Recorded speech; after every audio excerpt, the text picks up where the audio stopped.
এখনো বাইরে আছেন, আপনাদের কাছে আহ্বান রাখবো, প্রিয় ভাইরা আমার, দক্ষিণাঞ্চলের মানুষ জানে কোন সরকার আগে ক্ষমতায় আসবে, তারা কিন্তু তাকে ভোট দিয়ে দেয়। এবারে স্পষ্ট যে আগামী 13 তারিখে বিএনপি সরকার, তারেক রহমানের সরকার বাংলাদেশের মাটিতে সরকার গঠন করবে। সুতরাং এখানে আর কোন দলের ভোট দিয়ে আপনারা তাদেরকে এই দুর্গাপুরের উন্নয়ন থেকে বঞ্চিত করবেন না। আমি বলি, মা বোনেরা, আপনাদেরকে অনেকে বলবে যে দাঁড়িপাল্লায় ভোট দিলে জান্নাত পাওয়া যায়। আপনারা কি এটা বিশ্বাস করেন? দাঁড়িপাল্লার অনেক মহিলা বের হয়ে গেছে, ওরা জান্নাতে যাওয়ার জন্য টিকিট আপনাদের কাছে ধরে দেওয়ার জন্য বাড়ি বাড়ি যাচ্ছে।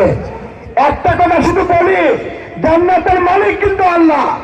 আল্লাহ ছাড়া আমি সালেক কথা বলতে পারি না, আল্লাহ ছাড়া আপনারা আমার আমার ছাড়া কেউ আপনারা এখানে উপস্থিত হতে পারেন নাই। সুতরাং এই কথাই বলে যাই, যেহেতু জান্নাতের মালিক আল্লাহ, জান্নাতের মালিক আল্লাহ, ওই সমস্ত মুনাফিক দলের কথা আপনারা কর্ণপাত করবেন না, করবেন না। আমি আমার বক্তব্য বাড়াতে চাই না। আগামী দিনে বিএনপির সমস্ত নেতা কর্মী ভাইদের উন্নত আহ্বান রাখছে, আজকের পর থেকে কোন অবস্থাতেই দুর্গাপুরের মাটিতে অন্য কোন দলের কথা চলবে না। এই আশাবাদ ব্যক্ত করে সকলের সুস্বাস্থ্য এবং দীর্ঘায়ু কামনা করে আমি আমার বক্তব্য শেষ করছি। খোদা হাফেজ। বাংলাদেশ জিন্দাবাদ, বাংলাদেশ জাতীয়তাবাদী দল জিন্দাবাদ, শহীদ প্রেসিডেন্ট জিয়া রহমান অমর হোক, খালেদা জিয়া অমর হোক, তারেক রহমান জিন্দাবাদ। আমাদের